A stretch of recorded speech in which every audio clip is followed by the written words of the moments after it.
ഈ രാത്രികാലങ്ങളിലെ പന്തുകളികൾ, night life, ടറഫുകളും ചായക്കടകളും എല്ലാം മയക്കുമരുന്നിൻ്റെ മാടി വിളിക്കുന്ന കേന്ദ്രങ്ങളാണ്. മയക്കുമരുന്ന് കച്ചവടക്കാരൻ്റെ ടാർഗറ്റുകൾ അത് പള്ളികളും അമ്പലങ്ങളും മസ്ജിദുകളും എല്ലാം അക്കൂട്ടത്തിൽ വരും. മദ്രസകളും സ്കൂളുകളും അവർ ടാർഗറ്റ് ചെയ്യും.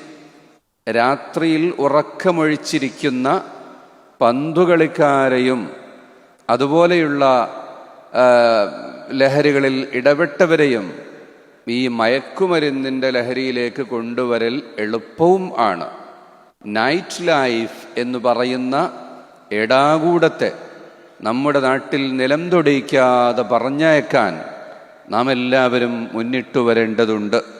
നമ്മുടെ നാട്ടിലെയും മഹലിലെയും കുട്ടികൾ അവർ മഗ്‌രിബ് നിസ്കാരത്തിൻ്റെ സമയത്ത് പന്തുകളിയുടെ ഗ്രൗണ്ടുകളിലാവാൻ പാടില്ല. 10 മണിക്ക് ശേഷവും ലൈറ്റ് കത്തിച്ച് കളിക്കുന്ന ഒരു രീതി നമ്മുടെ കുടുംബങ്ങളിലും നമ്മുടെ മഹല്ലുകളിലും ഉണ്ടായിക്കൂടാ.